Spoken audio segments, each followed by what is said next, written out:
Drop Duchy and Terrascape are fantastic games, but I'll be measuring them against a different metric. How good are they to complete?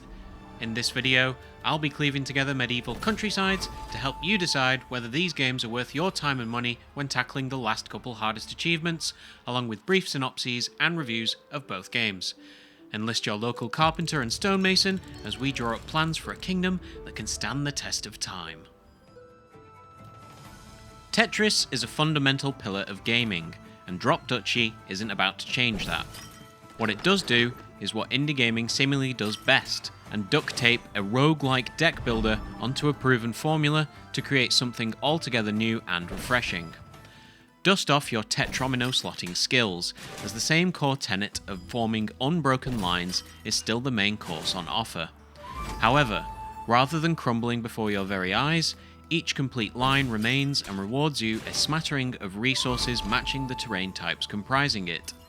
Those resources are used to upgrade a steadily growing repository of various buildings, either able to further bolster your economy, or recruit soldiers to defend against your duchy's downfall in a straightforward rock-paper-scissors style numbers game at the end of each round. The genius bit of game design here is that you not only have to place your own buildings, but the opposing ones too, encouraging you to both activate and avoid fulfilling these buildings' conditions depending on their colour for some satisfying off-the-cuff puzzle solving. Thankfully, the rate at which the tetrominos descend never accelerates, so you're always offered plenty of time to decide where the most optimal place to drop your tiles is. Beyond individual rounds, you're also given plenty of opportunities to tweak and enhance your duchy's buildings to synergize more effectively and pursue different strategies. The game has an excellent rhythm of unlocking content so as not to overwhelm a newly introduced player, but continually adds new features as the player grows hungry for fresh toys to play with. The three different factions also offer surprisingly varied approaches to how your kingdom functions, and the switching of terrain types on offer as you progress creates visually distinct and aesthetically pleasing provinces as you progress past each challenging boss round. My one and only misgiving is that one of the factions is themed around crusading, a tonal mismatch to say the very least when a thin veneer of religious warfare is applied to such a colourful and light-hearted design. Otherwise, Drop Duchy does a magnificent job of putting a fresh twist on a revered classic. When it comes to completing Drop Duchy, you will be mostly tested on your understanding of each faction's core mechanics, while slowly unlocking every upgrade in order to access all buildings and mop up that last couple related to large payoffs for specific synergies. This results in a dynamic and engaging experience while ticking off every... Unfortunately, the balance here has been misjudged for both Conqueror V and Rockin V, as by the time I was done with everything else, I'd barely scraped past the halfway mark for these grindy criteria of finishing 500 rounds and collecting 25,000 stone.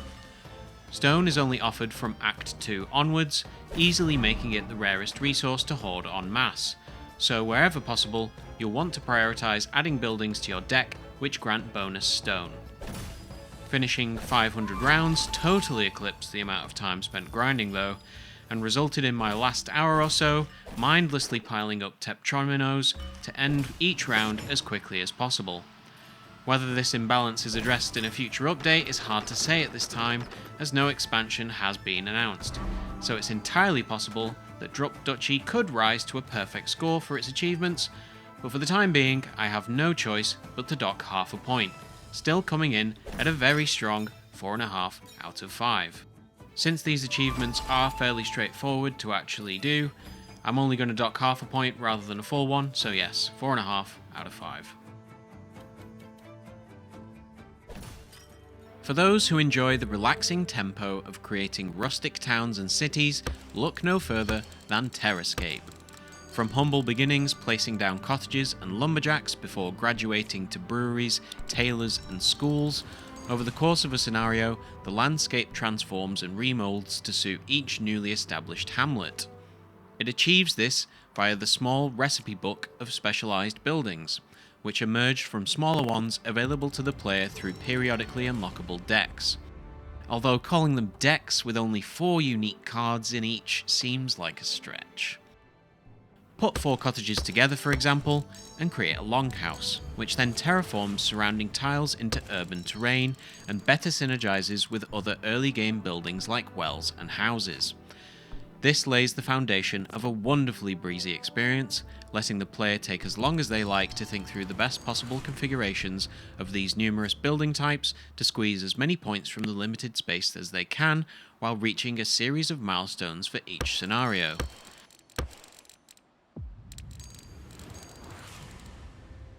The game does an excellent job of letting the player teach themselves how all these different building types interact with one another, so that the introduction of more synergy-dependent late-game decks becomes less overwhelming to accommodate into their bustling settlement.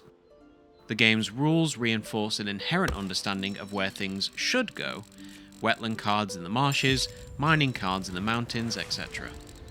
This means, despite being set on a hex-based grid, the player will find their town planning promotes a charming aesthetic far more easily than other city building games like City Skylines. The game also features a puzzle mode as a twist on the formula, where the player is tested on their knowledge of how to wring out as many points as possible with a mere handful of buildings available. By the time I was done with Terrascape, I did find myself wanting for another layer of complexity to build upon, perhaps another tier of buildings which merge from other merged buildings into some kind of megalopolis, but I may be losing sight of the simplistic scope of the game's design. That said, the developers have outlined a roadmap of future updates up to the end of the year, so there may be an even more complete package on the horizon. Clocking in with 70 achievements, Terrascape's rarest are currently the ones released alongside the most recent update at the time of recording, indicating a brisk completion experience respecting the player's time. Your checklist for completion can be categorized into unlocking the various building decks, finishing each scenario in the campaign, merging each building for the first time, and collecting gold medals in the puzzle mode. Of note, one of the most elusive merged buildings is the Henge, which requires 6 megaliths placed in a hexagonal arrangement, which is difficult to engineer in a regular scenario. But one of the puzzles is specifically built around creating the Henge, so just know that this is the simplest route to achieving that.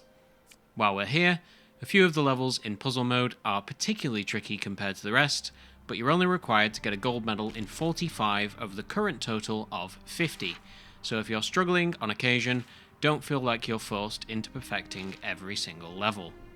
Aside from that, Terrascape's leisurely tempo of gameplay is perfectly synced with its achievements, as it's a truly gentle journey from total novice to decorated city planner, and an easy 5 out of 5 from me.